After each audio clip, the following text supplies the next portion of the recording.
Pirmkārt, jābūt jau ļoti lielam optimistam. Daudz eksperimentēt ar produktu kā tādu, daudz neveiksmes, bet no tā 1000 mēģinājumiem vismaz viens sajies.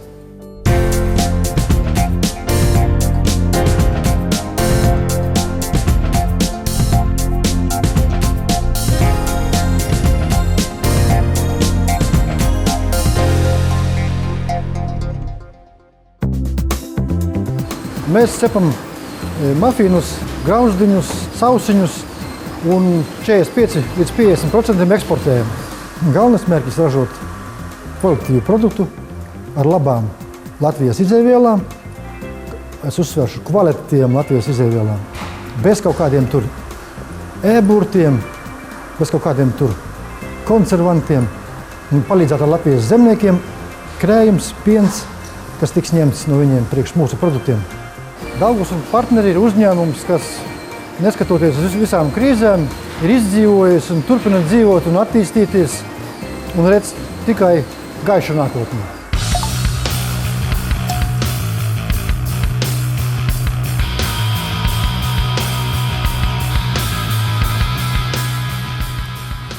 Sākās ar to, ka strādājot padomju laikā Mājbūves kombinātā Līvānos, visu laiku man gribējās kaut ko savu. Mēbeles taisīsim savas. Aprunājos ar domu biedriem no tās brigādes. Visi jā, un kā parasti to momentu. Pēc tam paliku atkal viens savās domās. Un tad, pateicoties dzīves biedrei, sagadīšanās dēļ, viņa tur bija uzzinājusi par tādu lietu kā biškopība. Un aizgāju mācīties par bitanieku uz Bulduru. Sauhas tehnikums. Tajā laikā neklātienes nodaļā saucās biškopis tehnikis. Un tad sākās manas gaitas biškopībā. 82. 1. tā līdz 94. es biju biškopis. Hobijs pārauga naudas pelnīšanā. Sabiedrība skatījās, var teikt, šķība acī. Ja? Kāpēc mašīna tiek mainīta katru gadu? Ja? Žigulīs bija. Daudz tika strādāts, vasarā praktiski uz kādu ezeru upi tikt nopaldēties. Tas bija liels retums. Agri cēlamies, 3-4 no rīta, un tad braucām uz Dravu, strādājām abi ar sievu. Tas jau bija tad, kad jau bija tā personīgā Drava izveidota un jau kolhozi bija izputējuši jau tur. Būtībā tas bija mūsu uzņēmums jau. Un tika liels darbs ieguldīts. Sākās juku laiki, 89. 90. gads tur, un tad bija jutām, ka nav vairs labi, jo tu pieražot varēji, bet nebija jau pirktspējas. Un tā arī palikās, tad mēs jutām, ka jātinās, laicīgi makšķirs jātina.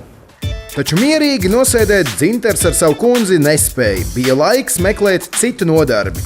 Ideja, kurai deva ģimenei iecienītā kūka dāmu pirkstiņu. Tika pieņemts lēmums ģimenes recepti nodot plašāks publikas vērtējumam. Iesākām cept viņu, un tā lieta aizgāja līdz konditorējai, bulciņas, kulinārijā, rolmopsīši, visādi kotletes, un kas tik tur nebija.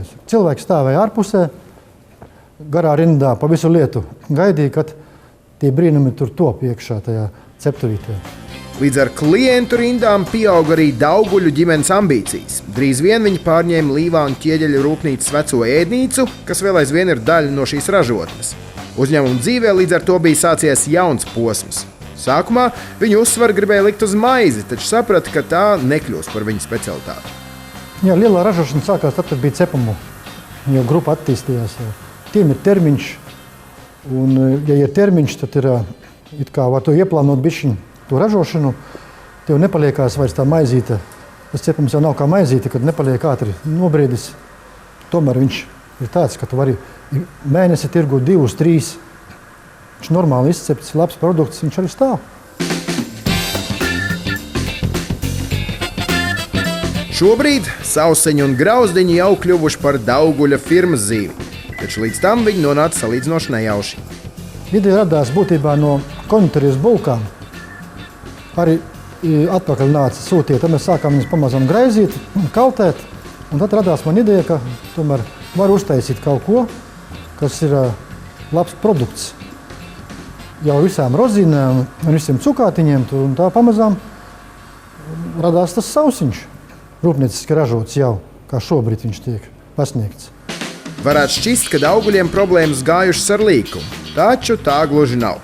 Bitinieka dzīvē iekrātos ietaupījums aizslaucīja neatkarības atjaunošanu un jaunas valūtas ieviešana, bet 8. gada krīzē sadarbības partneris nobankrotēja, līdz paraujot arī krietnu summu Dauguļu naudas. Taču arī šoreiz Dzintars galvu nenokāra. Izrādās, ka mūsu prece bija pieprasīta. Sākam tur buksēja bišķi, pēc tam sākās pamazam atdzīvoties. Sāka dzeles kustēties. Tad ir patīkami bija, kad neesam pamesti tā novārtā. Dzintaram ilgi nav jādomā, kas viņam palīdzēs izturēt šos pārbaudījumus. Spīts.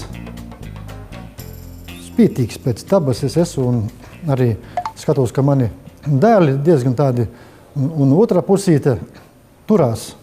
Spīts, ka tomēr vajag turēties pie tā salmiņa, citreiz turēties, lai tās bedes līst ārā un vēlreiz soļotu, idejas virmo galvā, kādu paķer un tiek viņa kolektīvā veidota, komanda strādā. Ko vēl var vēlēties? Tur viss notiekās un tikai uz priekšu. Es citu nezinu.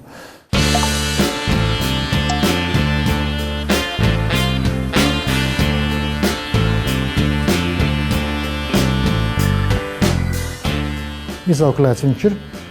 Un tātad jaunā paudze turpina strādāt, un skaitu neslikti. Viņiem ir kur augt vēl. Līdz ar jaunās paaudzes, Dzintara dēlu, Anda un Roberta iesaistīšanos uzņēmuma vadībā, šajā Līvānu saimniecībā sākās jauna ēra – iziešana ārpus Latvijas robežām. Par eksportu sākām domāt 2009. gadā, daļēji dēļ krīzes, un lai izdzīvotu, bija nepieciešams kaut ko darīt. Mēs domājam, ka tas būs eksports. Un tā sākās pirmās iestrādes, un meklējām pirmos partnerus eksportā, un arī izdevās.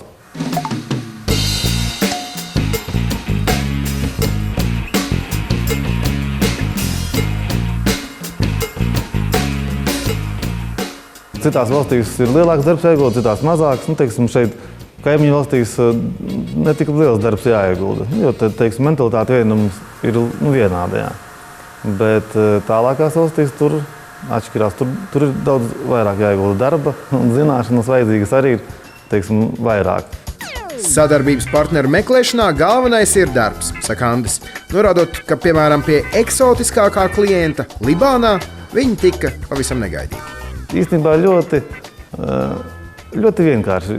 Es izvietoju sludinājumā, Alibaba ir tāds Ķīnas B2B saits. Un tur atsaucās. Viens no atsaukušiem bija Libāna, un tā mums radās sadarbība. Tik vienkārši? Jā.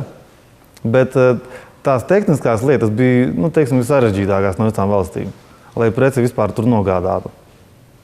Tāpēc it kā viegli kontakts tika atrasts, bet darba daudz bija. Katrā ziņā par darba trūkumu šai pusē neviens nesūdzas.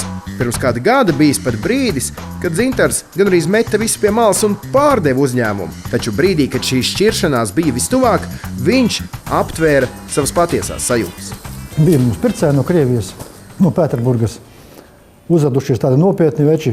Un tad mēs tā izspriedām. Sagām sapulcē, runājām un spriedām, bet domas dalījās. Mums pašiem gribējās ar kundzi viņu pārdot un izdalīt to naudiņu. Summa bija laba, skaita adekvāta uzņēmuma pārdošanai, bet tad pēkšņi palika mums visiem žēl. Un tā mēs nobriedām tik tālu, ka atteicām. Vienkārši tur patēc piezvanīja un pateica, ka cauri. Žēl tāpēc, ka nav realizētas idejas. Varbūt tāds kā kā es te braukšu uz šejieni un skatīšos, ka es neko nevaru pateikt, vairs neko nevaru ierosināt, mani varbūt neņems pa pilnu.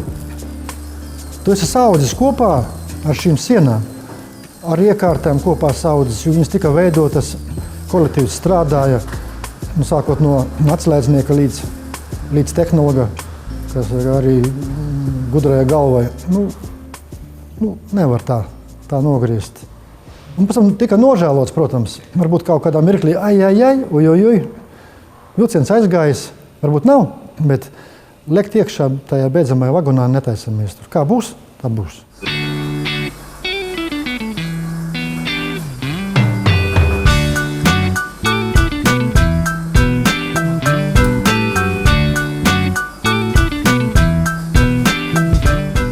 darbu, protams, ka velk un ļoti velk. Jo galvā ir idejas, viņas jārealizē ir. Tad jau redzēt, cik tev lems jūs staigāt par šo zemes virsu un uzņēmumu. Tad jau, ka nomirš tev spokošos laikam. Pirmkārt, tev ir patika. Un, ja kaut kas sasniegs, tad tīri tā uzelpo un apsēdies padomā. Jā, redz, iet tas produkts pa līniju, visiem prieks un visiem garšo. Tur jau tā lieta ir. Ir uzņēmums ar nosaukumu, kurā figurē uzvārds, jā. Tā tomēr ir atbildība liela pret pircējiem, jā, un atbildība pašam pret sevi liela. Tev jābūt vienmēr, kā saka, augstā līmenī, jo aptraipīs, tas būs, kā saka, cilvēks vienreiz piedod, bet pēc tam jau nepiedos vairāk. Tāda nepabeigta gandarījuma sajūta. Nu, tā kā Rīgu, kad ceļ. Rīgu ceļ un ceļ. Tāpat mums arī viss notiekās, veidojās pamazām, kiegelīts pie kiegelīša. Vienmēr gribēsies uz priekšu kaut ko jaunu, vēl jaunu. Viņi arī dzen to visu uzņēmumu uz augšu.